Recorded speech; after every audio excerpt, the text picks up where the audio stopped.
Good afternoon, everyone, or early evening, wherever you are, and welcome to another episode of Dress and Drinks. I'm Leon Weavers. I'm a professor of costume design at Loyola Marymount University and president of Costume Society of America. We welcome you again today. The Costume Society of America thanks you for joining us on Dress and Drinks and in our webinar series, Conversations on Dress.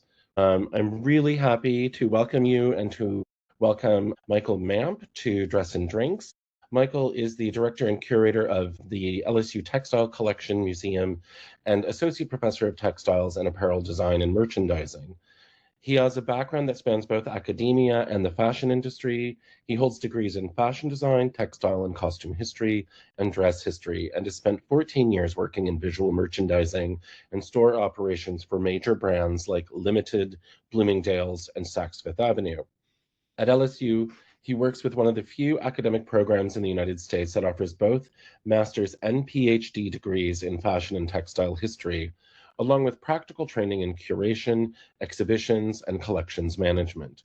He is especially enthusiastic about sharing the museum's collection today and explaining how these objects are used in teaching, exhibitions, and how exhibitions are developed, and why fashion and textiles matter to everyday life. So with that, Michael, welcome. It has been so long in coming. I'm so glad you're here. And I'm really excited to hear about the things that are happening in Louisiana, one of the 4 states I have yet to visit. Well, you're welcome to come down and visit us anytime. Thank you for having me. It's so nice to have you here. So is there anything you'd like to add to your bio before we just dive right in? No, I think that's enough about me. Let's talk about the collection. Again, thank you for having me. My name is Michael Mamp. I'm the director and curator of the LSU Textile and Costume Museum. And we begin our conversation today with this remarkable image of a circa 1965 Nolan Miller knit evening gown with fabulous crystal encrusted buttons running along the shoulder on one side, paired with a also circa 1965 Christian Dior hat. This ensemble was styled and photographed for an exhibition that happened recently called Color Me Fashion that I'll be talking a bit about today. I mean, how often do we get to talk about Nolan Miller? Not enough. I could talk about Nolan Miller every day. So I'm coming to you from down in the bayou in Baton Rouge, Louisiana. Baton Rouge, for those of you who are not familiar, is about an hour north of New Orleans. We are the capital of Louisiana and the home to the state's flagship university, Louisiana State University. You might not have heard previously of the LSU Textile and Costume Museum, but I'm certain that many of you have heard of the LSU Tigers. LSU is a large university. We're approaching 40,000 students. In fact, last fall was the largest freshman class in our history at 8,500 students. Wow. And we are on track for 65,000 applicants for the fall of 2026. And they're already estimating that the freshman class may be close to 10,000 this incoming fall. So in a higher education landscape that is tenuous at best, LSU, for whatever reason, our wonderful joie de vivre here in Louisiana, our notoriety as it relates to athletics and also the rigor of our academic programs is bringing students from wide and far. Our mascot is, of course, the Tigers. Mike is there in the center. Our campus here, if you ever come to visit, is a beautiful Italianate campus dotted with wonderful foliage, including these remarkable live oaks. And the LSU Textile and Costume Museum is located in the Human Ecology Building, which is the image in the bottom right corner of the screen. The Human Ecology Building was built in 1959, not so Italianate, mid-century in terms of architectural style, although we do have a tile roof so that we look a bit like our brothers and sisters next door.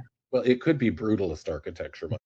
Which we have that too, yes. We are housed within the Human Ecology Building, which initially was Home Economics, and today is the home of the Department of Textiles, Apparel Design, and Merchandising, which is the academic unit where I am housed and am a tenured associate professor within that program. I teach fashion and textile history and also advise graduate students that I'll be talking about today as well. Collection storage, our gallery space, Our event space is all located within this building on LSU's campus. So remember that great movie, Field of Dreams, with Kevin Costner, "If you build it, they will come." That's sort of been my approach to the museum here at LSU Textile and Costume Museum. I came here in the fall of 2022 in search of two things. One, I had been offered a remarkable collection, and I'll be talking about that this evening. And I needed to either build a space to accommodate that collection at the university where I worked previously, or I needed to find somewhere that I could go work where I could take that collection with me. I decided, after much back and forth and my poor husband listening to me ad nauseum, to choose the latter, and was lucky enough to have applied for and been offered a position here at LSU, where there was an established textile and costume collection and a dedicated storage space that did have temperature and humidity control. Oh, fantastic. However, we were in need of reorganization and renovation. You're looking at the most recent floor plan of our collection storage on the left-hand side of the screen. We have at this moment, we have 56 storage cabinets that are a combination of flat and hanging storage and also some open shelving. On the diagram, all of the cabinets that are to the right of the large table there in the center, those are newly placed, and you're looking at an image of the renovated space. When I started in August of 2022, I figured out that I needed about $250,000 to renovate the space and upgrade the HVAC system because it was about 30 years old. I started in August of 2022. I applied for a grant in October of 2022 through the Louisiana Board of Regents and was lucky enough to receive that grant and used that funding to add 13 additional cabinets and also renovate this space, expanding our storage capability. This also was made possible by a very generous donor by the name of Pat Alford, who contributed the money that I needed, that I was over budget, in order to finish everything that I had planned for the space. Wanted to add cabinets, but there were also doors that went to nowhere. There was a washing machine in the collection storage space. There were drips and drabs that needed to be addressed, and this grant luckily allowed me to also add a secondary HVAC system that allows us to very finely regulate our temperature and humidity. And then we have a backup system so that if the other one ever goes out, the new one will automatically kick in. All of this is, of course, compact storage that rolls in order for us to maximize space, and is about 1,400 square feet of dedicated storage. The collection houses in this space approximately 10,000 artifacts. Wow. Our oldest garment is a 1767 robe à la française, but we also have textile fragments that have been carbon dated to between 2,000 and 3,000 years ago from here in Louisiana. And then within garments, that goes all the way up to the present day. The primary focus of our collection is women's fashion. We have a small collection of menswear, very few children's items, and then also a collection of textiles, mostly Acadian textiles, which I'll talk about tonight, quilts, and then other domestic textiles as well. That storage facility looks fantastic. It is great. It is my happy, happy, happy space. Our mission statement that I'll share with you all is: the LSU Textile and Costume Museum collects exceptional examples of design and craftsmanship with a focus on American designers, women designers, LSU and Louisiana histories, and Acadian textiles. We preserve, research, and exhibit fashion and textiles to enrich teaching and learning, scholarship, and public understanding. The remarkable emerald green silk evening gown that you're looking at here is by the great American designer Claire McCardle, which to me is a look that most people don't think of when we think of Claire McCardle, as this idea of her as the mother of American sportswear is often perpetuated, and true. But she also did beautiful evening dresses, such as this one, that happens to close at the center front with these remarkable brass fittings and has this expansive self belt that you can tie in a big bow at the waist. That's really fantastic. And the The gathering over the bodice is really lovely. I mean, it's almost like a busk closure in the front, it looks like. It is. So in addition to our gallery or our collection storage, we also have a dedicated gallery. And so remember when I said I was looking for two things? One, I had to figure out what I was going to do with this collection I had been offered. And then two, I worked at a university previously where I've taught dress history forever. I've been a graduate assistant at universities where there were collections, but I never had a collection that I could curate myself. So there was this, short list of things. Had to be in a city that I wanted to live in, had to be in R1, had to have a graduate program, had to have temperature and humidity controlled storage and a dedicated exhibition space. And there's a very short list of places that have all of those things. We had this exhibition space, which because we are the home economics building, although this is now our gallery, which is also about a 12 or 1400 square foot space, this was the daycare when this was the home economics building. Oh, interesting. Which gives it its own dedicated entrance at the back of the building, which is perfect for the museum. And our friends of the museum, which I'll talk about here in a moment, were really important in our ability to have this dedicated space. The image that you're looking at here is of an exhibition I did a couple of years ago, my first for LSU, called Women Fashioning Women. And it was one of those moments where the Met was also doing women designing women. And somebody sent me an article and said, what? Did you copy the Met's idea? No, the Met obviously copied me. But I think none of us probably copied each other, but all of us were having the same thoughts around how do we expand our understanding of documented fashion history. In the foreground is this remarkable Jean Lanvin robe de style from 1926, and the exhibition featured the work of over 40 different women fashion designers of over 100 years of time. I'm Wow. proud to say, too, that this exhibition won a Silver Exhibition Award from the Southeastern Museums Conference in 2024. Fantastic. That looks like a wonderful space.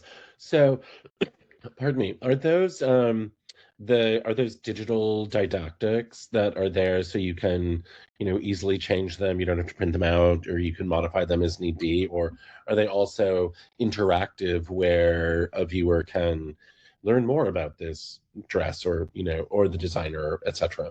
Yes, to all of the above. The cases in the gallery space sit at kind of the center of the room. And then the perimeter is filled with platforms where you see fashion objects also displayed. Each of the cases has a dedicated iPad stand next to it. And I tend to use the cases for objects where there's a bigger story to tell, or Hmm. objects that are also quite valuable, like this Lanvin robe de style from 1926, or the Augusta Bernard that's right next to it from the early 1930s, which is remarkable. And it gives us the opportunity to build slides and show more images and provide links and to create a more interactive, rich experience for visitors to the museum. Oh, fantastic. Thank you. I will want to talk to you afterwards about this exhibit, but we can do that offline. So all of the work that I do here at the LSU Textile and Costume Museum is made possible by a small but mighty team of graduate and undergraduate students. I am a faculty curator. I teach a full load of 2 courses per semester. This semester, I have over 150 students in my courses. I Wow. also have 2 doctoral students that I'm currently supervising, and I serve as the director and curator of the LSU Textile and Costume Museum. I wouldn't be able to do it without these remarkable young women, of whom it's been my pleasure to serve as their mentor. Martha Rigney on the left in blue, Olivia Ryland in yellow, Morgan Straczynski in the printed dress, Sujin Liu in black, and then Fonabasi Obong on the right. Morgan, Sujin, and Fonabasi Obong are all doctoral students in the department, and Martha and Olivia are both undergraduate apparel design students. So with this team, we do everything soup to nuts. We accession objects, we execute conservation projects on objects, we build the mounts, we design the graphics, we send out the emails, we plan the events, we take care of all of the artifacts, we curate the exhibitions, anything and everything that happens, it happens either because I have done it or one of these students has done it. I also teach a graduate seminar course called Fashion Curation and Exhibition, and I've had the opportunity to have a group of graduate students, which you see in the top right side image, where we're standing in the gallery as a group, work with me on the curation of an exhibition. So it provides a real hands-on experiential learning opportunity for students to work hands-on with objects, to be a part of the process from beginning to end, and to join me in this quest to achieve the standards of excellence that I'm trying to employ for the museum. The That's dress that Lauren's working on here in the center is a remarkable Sadie Nemser, an American fashion designer who is somewhat lesser known. This dress is inspired by the French couture Lanvin robe de style of the 1920s, and this is Nemser's response to the robe de style. The silk was quite fragile, and Lauren, who is a graduate student at the time, worked with me to stabilize the shredding silk with panels of chiffon and organza underneath that we cut and then hand stitched in order to stabilize the garment. very cool. This is fantastic. I mean, what a hands-on experience for these students. I agree. Yeah. And of course, the collection is here because students go to LSU.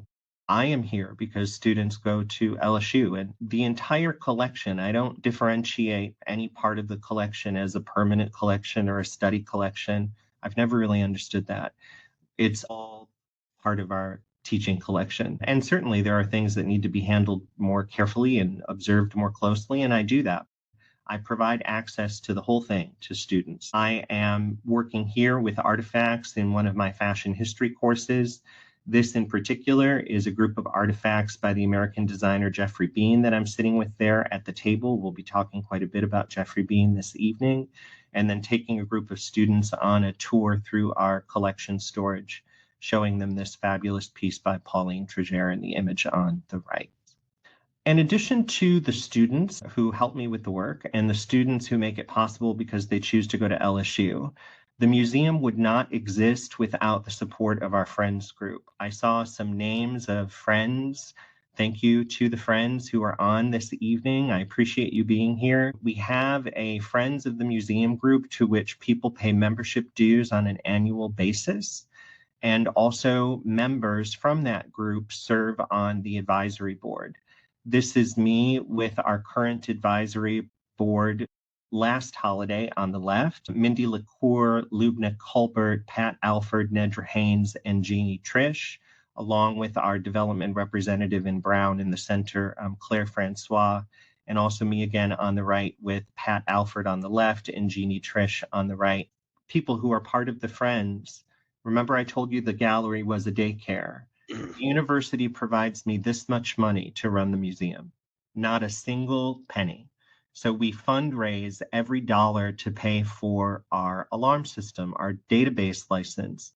The Friends raised the $150,000 that it took in order to renovate that daycare and turn it into the gallery space.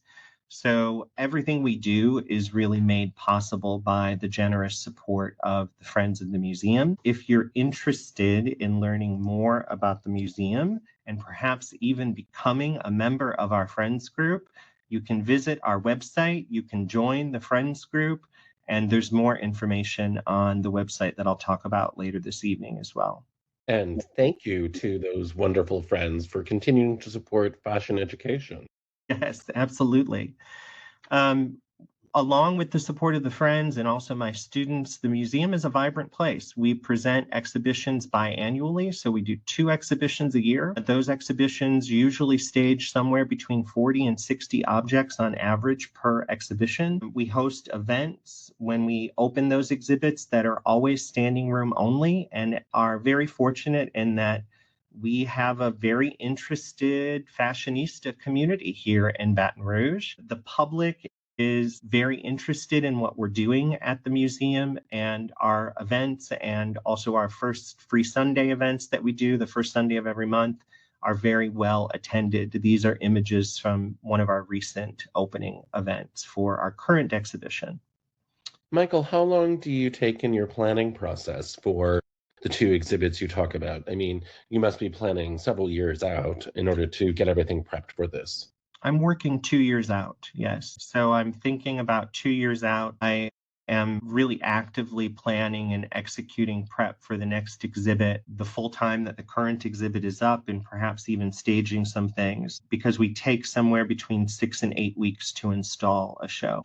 So I want to take you on a little tour of the collection from one perspective, what was here before I got here, and then what also came after I arrived here at LSU. And one of the things that also attracted me to this particular position was that there were remarkable pieces of fashion already in the collection. While collections of historic dress exist at many universities across the United States, there are many things that are, Aunt Sally's apron that she made in home ec in 1935. Nothing against Aunt Sally. It's just not what I'm interested in. I was interested in having a collection of fashion. And this university collection is quite unique in that it had a very strong existing collection of American and European fashion. A couple of treasures include this remarkable Chanel lace and satin ensemble suit, jacket, and dress, which is from Chanel's last collection she designed before her death in 1971. This was purchased by a local woman here in Baton Rouge by the name of May Baynard, who is pictured on the right. Had it not been for May, there would not be a museum here today. May decided in the late 80s, early 90s that LSU should have a fashion museum. And she, being a world traveler and a fashion consumer of very high-end fashion, donated well over 150 pieces from her personal wardrobe, which was one of our big first shots in the arm in terms of donations to the museum, particularly in designer fashion. One of those being this remarkable Chanel suit that May purchased in 1971, for which I have the original sales receipts, and you can see the ad from Darquet, the French lace company, with the suit from 1971 as well on the left. That's fantastic. Thank you. Another pre-existing treasure in the collection is a piece that was worn by May as well. This is a remarkable James Galanos, American designer, 1966 bat wing sleeve dress. Imagine my delight when I went to Colleen Hill's exhibition of statement sleeves at FIT a couple of years ago and saw this exact same dress. In fact, the image of the dress on the left is from Colleen's exhibit that I took when visiting that exhibition. The image on the right is our artifact of this Galanos creation that is currently in our storage. And we were also fortunate enough to have had Stephen Stippleman, the famed illustrator for Women's Wear Daily and long-term faculty member at FIT, illustrate this garment for us, which we use as a component of our permanent logo. Also in the collection were the Stories of Louisiana. Who doesn't remember and love Ellie Mae Clampett, who was played by Donna Douglas, who was originally from Pride, Louisiana. She lived toward the end of her life in Zachary, which is just north of Baton Rouge. And we have several pieces from Miss Douglas's wardrobe in the collection, including one of her Ellie Mae Clampett costumes that you see here. This is in our current exhibition called Dressing Louisiana, Histoires de la Mode de la Louisiane, Fashion Histories of Louisiana, juxtapositioned with her Mr. Blackwell 1964 beaded evening gown. She and Mr. Blackwell, yes. Who doesn't love Mr. Blackwell on Johnny Carson talking about the world? I have not even heard that name in I don't know how long. He's a favorite of mine. If you want to learn more about Mr. Blackwell, you can read his book entitled From Rags to Bitches. Ready? His title, not mine, but Donna Douglas was a close buddy of Mr. Blackwell and wore his designs often. We have two wonderful beaded evening dresses by Mr. Blackwell that were part of Donna Douglas's wardrobe.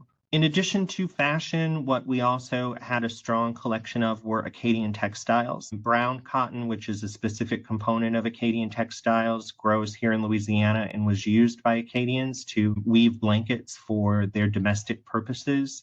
and also some Acadian quilts and items of clothing. And this is an image of an exhibition that I did in partnership with the Hill Memorial Library, which is a remarkable archive here on our campus that houses many records related to the history of the Acadians or Cajuns here in Louisiana. And we did a collaborative exhibition that featured these textiles as well as archival materials culled from the collection of the Hill Memorial Library. So I have to say, I have to confess something. I did not know that cotton grew brown. Yes. That's fantastic. I've always seen, white cotton, but I did not know that it actually grew in a color. Yes, it was growing plentifully here in Louisiana, and it grows in other places in the South and in South America, but it wasn't considered a commercial crop here because brown cotton is seedier and the color wasn't seen as being as desirable. So Mm. the Acadians used brown cotton, being ever frugal, for their own domestic purposes. And it was the tradition within an Acadian family referred to as l'amour de maman, the love of the mother, that a young woman would be gifted a collection of blankets and textiles hand woven by the women of her family using this brown cotton on the occasion of her marriage as part of her trousseau. Oh, wow, that's fantastic. So I had mentioned a while ago about a collection that had been offered to me. Kristen Stewart, who at the time was the curator of costume and textiles at the Valentine Museum in Richmond, Virginia, had contacted me with a once-in-a-lifetime offer. They were going through a massive deaccessioning process, thousands and thousands of items that were being deaccessioned. The Valentine Museum, like all of us, had outgrown its space and retooled its mission, focusing on keeping items in its collection that were truly connected to Richmond history. And while there was a remarkable, expansive collection of fashion at the Valentine, not all of it was necessarily related to Richmond history. So I was given first right of refusal on a list of over 4,000 artifacts, from which I initially picked somewhere around 1,000. And then I started here in 2022, wrote that grant, started the renovation of the space, and then in February of 2023, flew to Richmond where I rented a U-Haul and loaded up my U-Haul de couture, which you see the images of the boxes stacked in the back of the U-Haul here in the center. There is not a name that you can say in fashion. For example, on the left, Jacques Doucet. This is late 19th century Jacques Doucet couture. On the right, the yellow jacket bodice that you see is an example by Jean Pequin, who I was particularly interested in, being a woman couturier, the first woman to be the head of the Chambre syndicale de la haute couture. So a remarkable selection of artifacts of couture, of American ready-to-wear, European ready-to-wear. And while this was the first big group that I took from the Valentine, Kristen has since left the Valentine to go on and work on her PhD. Nicole Gabor is the current curator there, and Nicole continues to send me lists. We've continued to receive objects. Most recently, I can't believe it, but a Fortuny Delphos is coming to us in the very near future. So when you take We had Valentine on D&D a couple of 3 sessions ago, I forgot, just recently, and they talked about the deaccessioning they did and the calibrating of their mission to Richmond areas. So this is a perfect bookend. So when you take, what was already here, those remarkable pieces that were here, and then you add to it this, wow, we now have this really remarkable collection, but that doesn't end there. The story doesn't end there. So you have a caravan of U-Hauls de couture. So we did an initial U-Haul drive, and then since then, the Valentine has very graciously been shipping the items to me. A couple other examples of things that came in the initial Valentine gift were these remarkable Givenchy pieces done for the famous philanthropist, fashion icon Dita Blair, who's pictured in the center. Based out of Washington, D.C., was a personal friend of Jackie Kennedy. This is an example of a Givenchy design that Miss Blair ordered from the house. And also we have the sketch with the original fabric swatch attached as part of the related ephemera for the object. That's fantastic. Another example, this remarkable 1976 Chanel velvet suit that Miss Blair purchased. She loved Givenchy. In fact, she was one of Givenchy's best American clients, but she also purchased from other houses, including Chanel. This suit in 1976 sold for 11,708 francs at that time, which today is about $50,000. And we're very grateful to have the photograph of the model wearing it standing on the famous staircase in the House of Chanel. Michael, it's so great that you have not only the objects, but other items around it, the auxiliary things that not only establish provenance, but also help tell this story. Yes, it helps us to flush it out and have a richer story to tell when we exhibit the items or present them to researchers. This image is from an exhibit that I did called Color Me Fashion that was about color relationships. You're looking here at a complementary color relationship of blue and orange, which is one of my favorite. Remember, complementary colors are opposite each other on the color wheel. When I told my advisory board that I was starting the exhibit with this tableau that was blue and orange, they said to me, "You're starting with Florida?" That's a football thing that I wasn't that aware of. But to appease everyone, I did purple and gold on the other side of the room. But in this group is a mix of items that existed in the collection, things that came from the Valentine, ranging from an 1890 Chinese wedding robe that you see on the mannequin with the arms extended. The blue gown on the far left is Lanvin Couture from 1990. That's a piece that came from the Valentine. The darker blue floral dress that's right next to it is late 70s Oscar de la Renta, which was a piece that existed in our collection and was worn by a woman by the name of Geraldine Schwing. So you're looking at 100 years of fashion history here, with a backdrop of a Fortuny fabric remnant, all arranged by color, allowing me to bring many different types of artifacts together and tell this story of a burgeoning collection as part of the exhibition. So that brings me to the story of Geoffrey Beene. And for those of you who are not aware, Geoffrey Beene was originally from Haynesville, Louisiana, which is a tiny, tiny little one-stoplight town in the northern part of our state. He went on to be a student at Tulane, working on undergraduate degree and then continuing on to medical school, but found that instead of paying attention in anatomy class, that he was drawing pictures of dresses in the margins of his books. And so he decided that perhaps he should do something about this and pursue a career in fashion. This is Mr. Beene in a promotional image on the left, and also him as a young man around 14 or 15 years old. This image was provided to me by his nephew, Stephen Wallman, and he's pictured here with his mother. There's a note on the back of this photograph that references this being the first dress that Geoffrey Beene ever designed, which was a dress that he designed for his mother. So when I started at LSU, in addition to knowing that I had to deal with this huge incoming Valentine donation and figure out how to rearrange storage, my predecessor had mentioned to me, "Oh, there's this person in New York City, and I went and saw her, and there was an email, and she has this big collection of Geoffrey Beene, and she might be interested in giving some to the museum." And I was like, "What? Who is that? Let me go see her." So again, I started in August.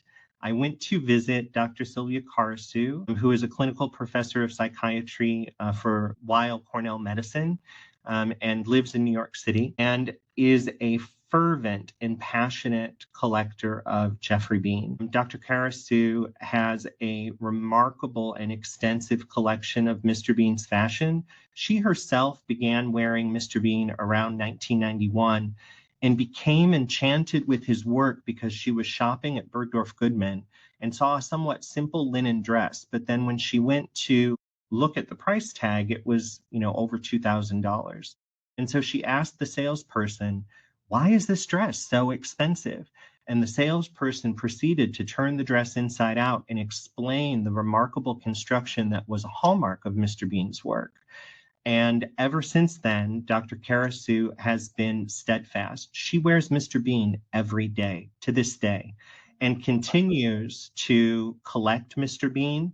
And when I went to see her in that first visit in the fall of 2022. Before you leave this slide, I'm fascinated by the coat. Are those two ostriches? What are, like, I can't. Was it on the next slide? Okay, see, I'm jumping ahead. So this is me and Sylvia. For me, this is me, overwhelmed and back in the closet where it all started. And as I went from closet to closet looking at Sylvia's remarkable collection, I was just, I don't have any other word for it other than overwhelmed. And she was so incredibly generous in walking me through all of the objects that she had in her New York apartment that were part of this extensive collection of Geoffrey Beene. She collects Beene really in two veins. One are the things that she wore, personally, that she wore, but then she also collects Beene as one might collect artwork or furniture or other decorative arts. She doesn't necessarily wear all of the pieces, but she wants to preserve his work. She was motivated in part to preserve the idea of the Geoffrey Beene archive. When Mr. Beene was alive, he kept an archive housing thousands of pieces in his company. In tandem with Mr. Beane's senior vice president, Russell Nardoza, who I believe is on our call tonight, Russell worked with Mr. Beene for many, many years and oversaw the archive.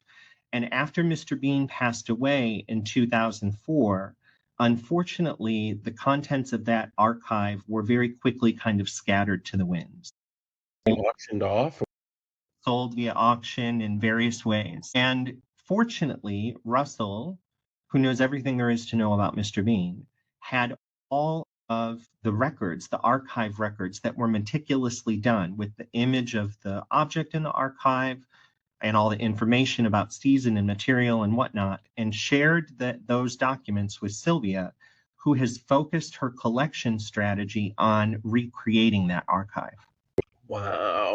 So she's gone about now for decades purchasing items, finding things online, purchasing on, eBay, on all the websites, purchasing at auction, using that archive, the things that Mr. Beene saw as important to keep within his collection, as sort of her guidepost to help her build out the collection. And that ostrich coat that you were talking about is a very, very special piece. Sylvia, I believe, is also on our call this evening. This was a one-of-a-kind piece that Sylvia wore to an event. I believe it was at the Natural History Museum in New York City, and it had kind of an animal theme.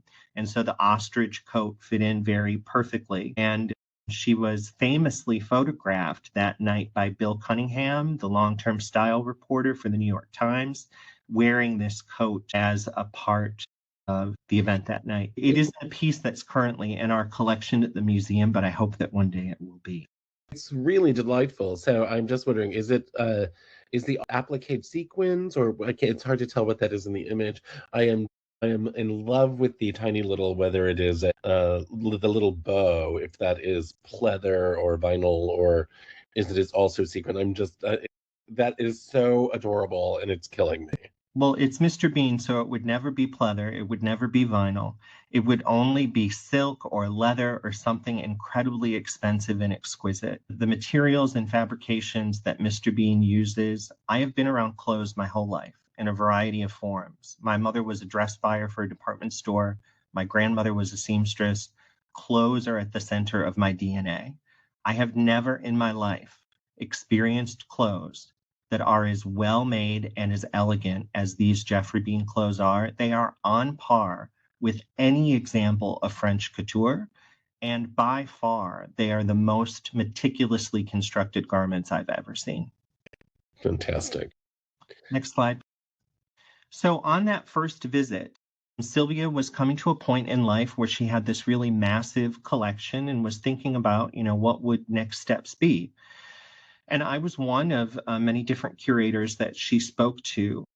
For whatever reason, her and I hit it off, which I'm so thankful that we did. And I think one of the reasons was that I was willing to take stuff on that first visit. And I don't remember. So you rented a U-Haul in New York and you drove it to Louisiana?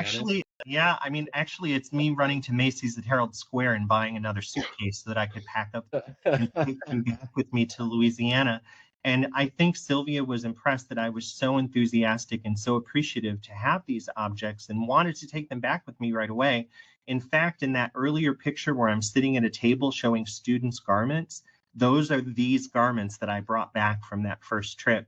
And I asked Sylvia, please, could one of the garments that I take back with me, please, please, please be this remarkable tiger jacket, which you see here in the center and the detail on the right.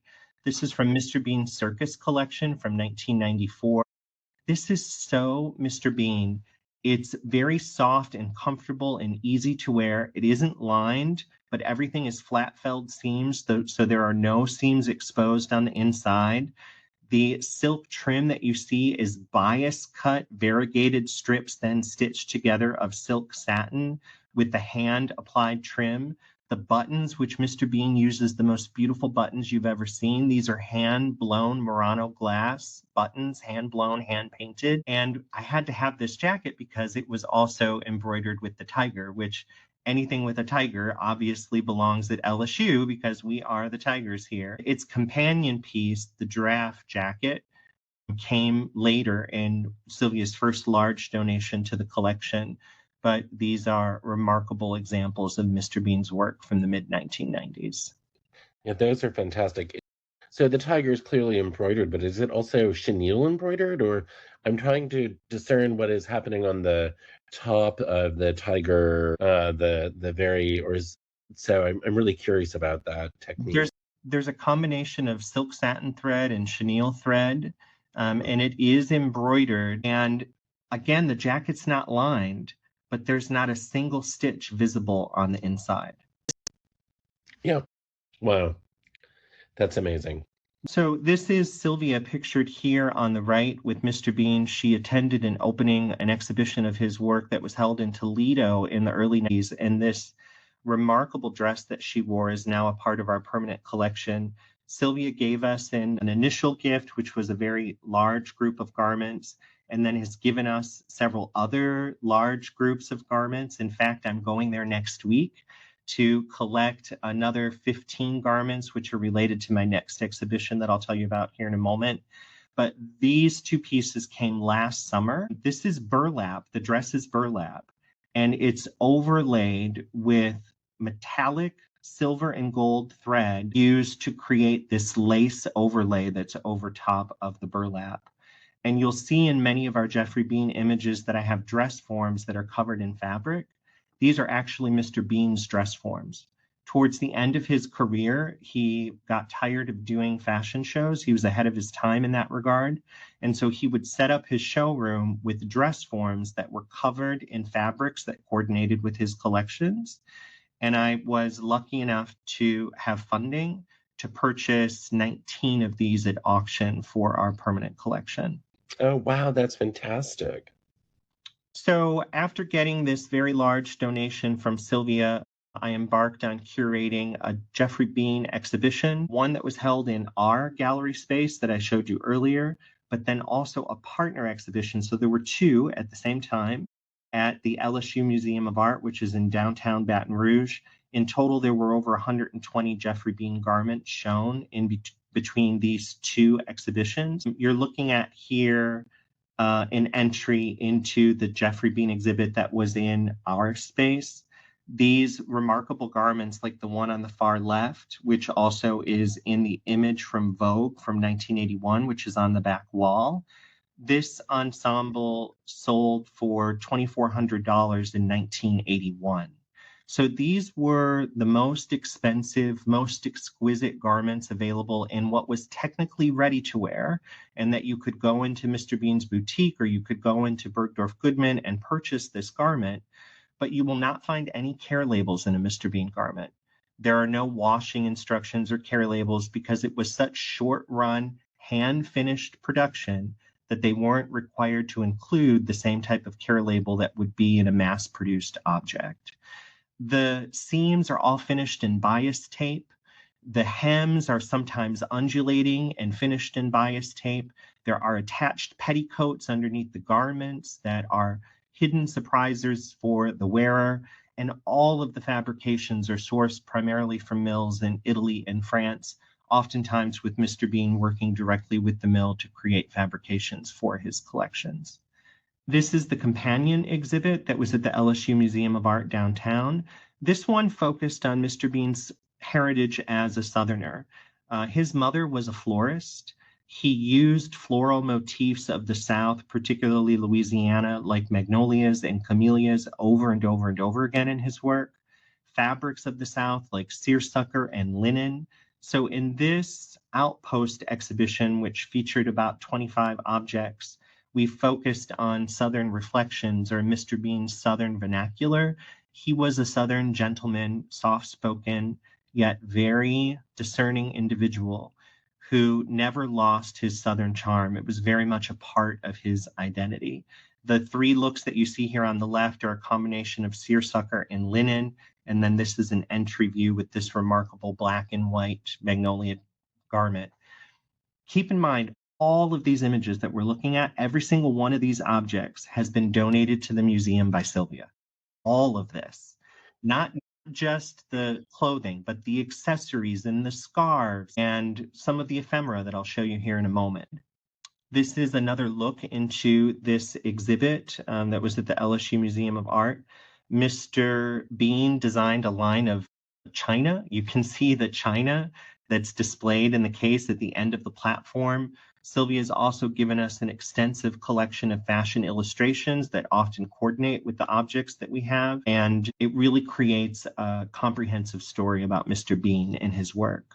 The details in a Mr. Bean garment, again, look at these encrusted buttons, the sequined midriff here. The other thing that you need to know about Mr. Bean, many of us on this call have sewn, you will not find a dart in a Mr. Bean garment. I'm just going to let that sink in. You will not find a dart. Okay, I have found maybe a dart or two, but it is very, very, very rare. And typically, if you find a dart in a Mr. Bean garment, it's because somebody's had it altered.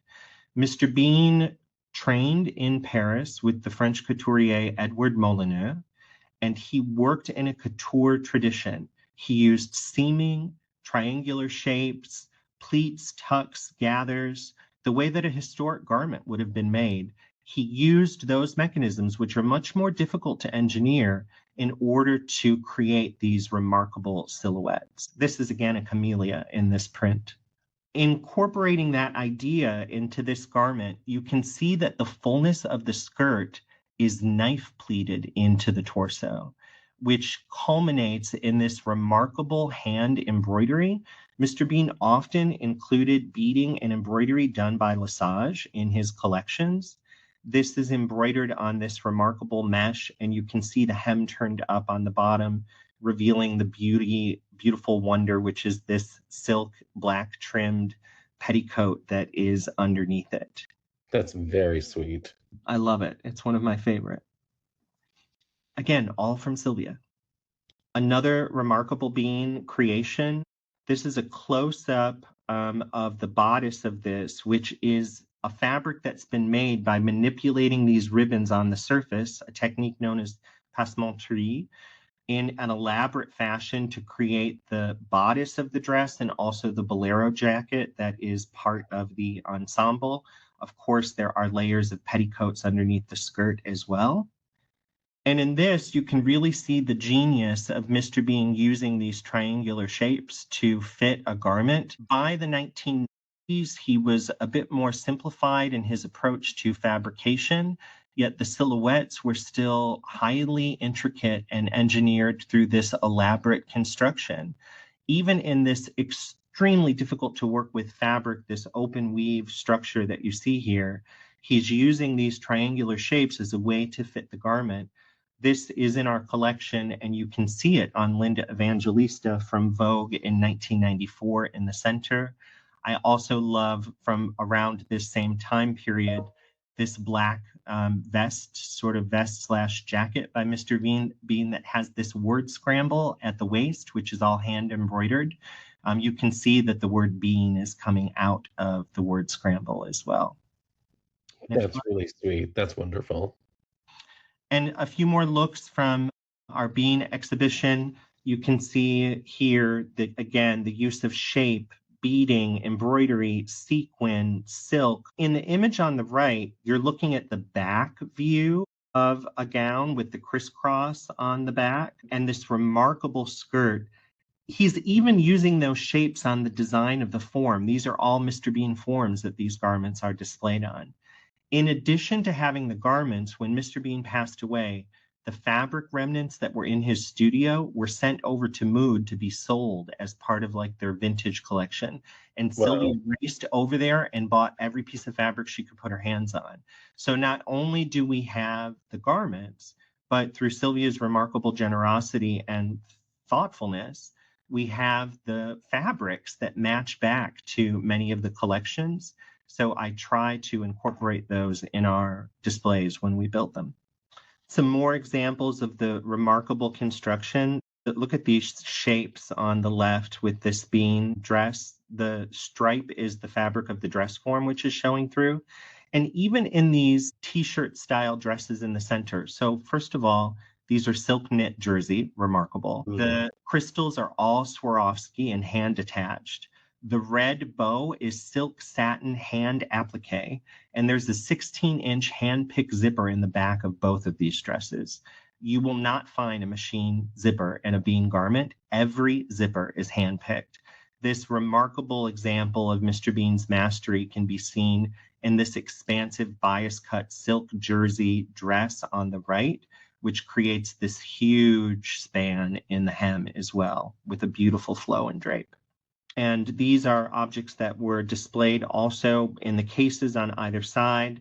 And I love this piece in the center, which features Mr. Bean's also whimsy and playfulness in his combination at times of fabric and color and print, pulling it all together with exquisite details like the buttons in the center front.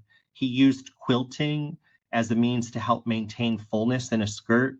He would also quilt of a wardrobe so that it traveled well. And the bean bag on the far right is Mr. Bean's really only attempt at a women's diffusion line, which was a lesser priced, ready-to-wear line from the late 70s called Bean Bag, in this remarkable example done in denim on the right, which we're so thrilled to have as part of our collection. Talk about ready to wear. And so Sylvia came. I was so honored that she came. And also Russell Nardoza, who I believe is on the call, who I mentioned was the senior vice president for Mr. Bean for many years, came to our grand opening of the exhibit. And it was one of the greatest, I think, pleasures of my both professional and personal life to have had the opportunity to work with these remarkable garments. And I think Sylvia was very happy that day, and I was pleased that she was happy. In addition to the garments, we have lots of related ephemera.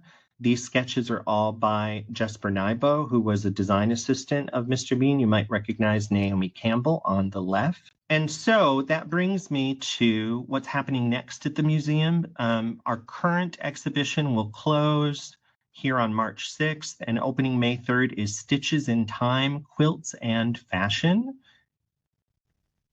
And I mentioned that I am going to see Sylvia next week because she's giving me 15 more Geoffrey Bean pieces, all that feature quilting. So our next exhibition will have 19th century, 20th century quilts, other examples of fashion, but at the core of the exhibit will be these Bean pieces, all of which are quilted.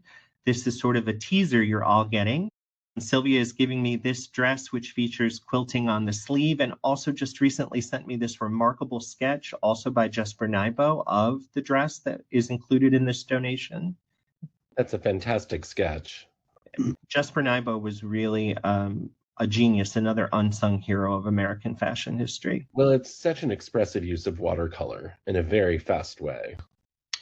And this jacket is also going to be, this evening jacket will be included in the exhibition as well. Again, all donated from Sylvia, along with remarkable records and images, meticulous detail. She makes my job as a curator so much easier. So that brings us to the end of my chat. Please, please follow us on Instagram. We can be found at LSU TCM. You can email questions at textile@lsu.edu. You can see all of these exhibits that I've talked about on my website at michaelmamp.com.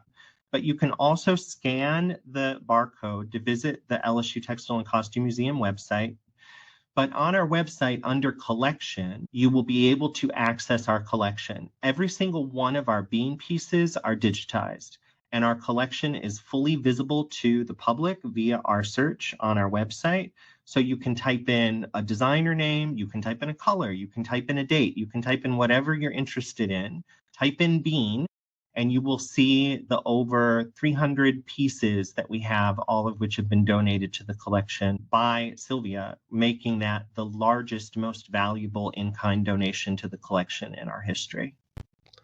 Fantastic. Michael, thank you so much. And I want to, shout out to Sylvia for your continued support, as well as to the other people who have been supporting you, your friends, and Russell, who you've mentioned before. So thank you for supporting fashion education. And there are a few questions that I want to come out, that I want to ask you here. Yes, the darker ad is major. What was the price? The first Chanel suit that you showed, the lace Chanel suit. Do you know the price? What that was? You mentioned that you had the receipt. Do you know that off the top of your head? It was somewhere around 5,000 or 6,000 francs as well. It was So somewhere around that. Louise has a question. Where were his garments constructed, especially the embroidery? You mentioned Oh, Visage, but like, yeah. Well, not so Mr. Bean did often use Lesage, but not all of the embroidery in his collections was always Lesage. All of Mr. Bean's garments, which is another remarkable thing when you think about it, they were all made here in the United States, all of them. So he worked with the same people for 40 years. He had the same tailors, the same seamstresses. All of those were made in workrooms in New York City and New Jersey, something that you can't even think about happening today. no, those skills are, I mean, they exist still in our country, but not to the level that they did at that time. Um, so, Michael, thank you once again. This has been really fantastic and a great overview of the really fabulous collection that you have there at LSU. Thank you for being here. So, as we wrap up today, again, thanks to the audience for your patience at the beginning. And so, if you are enjoying this content and the conversation today, please stay in the loop. Subscribe to our YouTube channel and like this video so you don't miss any future programs exploring the rich world of dress and culture. And if you'd like to support this work more directly, consider becoming a member of Costume Society of America to gain access to exclusive resources and to help support the field you love. Visit Costume Society America to make a contribution. A very large contribution is always welcome to help keep this content free for all. There will be a link in the chat. And we also accept checks. So thank you all very much. Thank you for being here with us today. And Michael, thank you again and continue the fantastic work. It's a pleasure to see you.